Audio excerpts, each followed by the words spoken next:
the first most thing that we can able to see here is so this is what the program actually he does not given this fieldsman.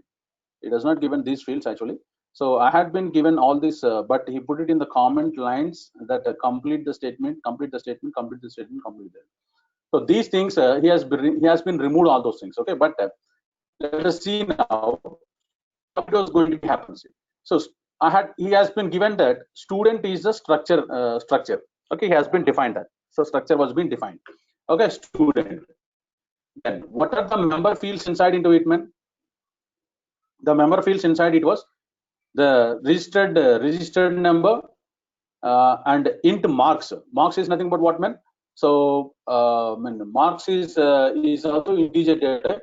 So marks are totally, so mass marks, so C marks, and as well as the Java marks he was asking. So totally 3 integers it was occupying, 1, 2, 3. So that means totally 6 bytes. But this one is 2 bytes. So totally 8 bytes. So 8, and as well as total. Total is also what, man?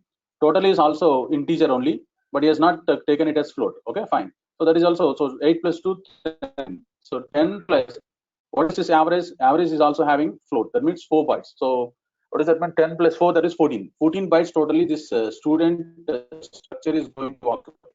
Okay, so right. So let us come to here. Right. If you want to find out the dynamic element, depends on your compiler, whether it is a 16-bit or 32-bit. You can able to use the operator to print. In the print, you can able to find size of structure. Okay, size of variable. What is that mean? Some S, whatever it is. So you can able to put it like this. Some percentage D. You can use the size of operator to find out the total structure.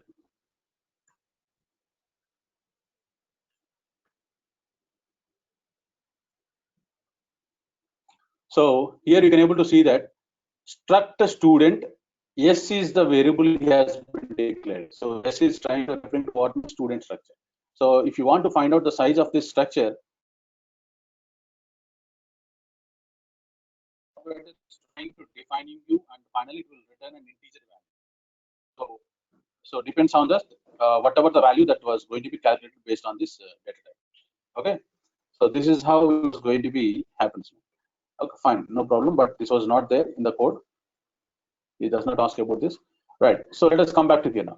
So the void main of, so struct he has been given the structure variable, which is nothing but S. What is the syntax for creating the structure variable? The struct is the keyword and the structure name, and give the space and give the variable name.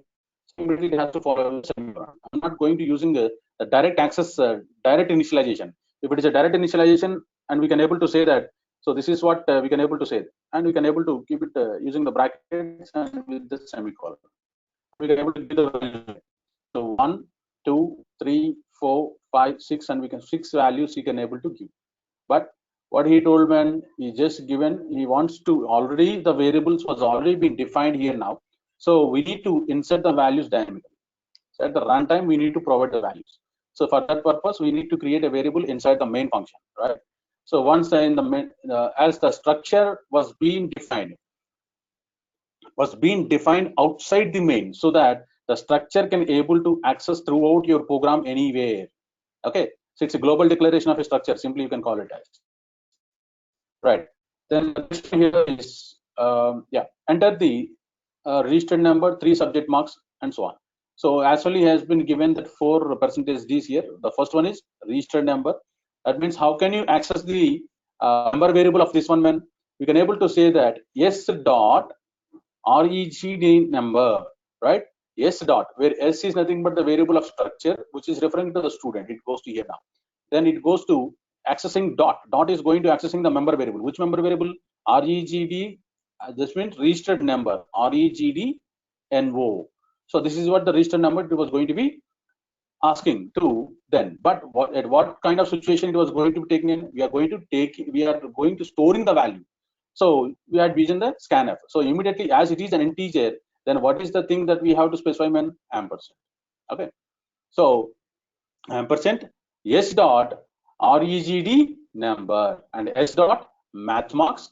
That means 3 subject marks is going to ask. So that means maths, database, and as well as the Java.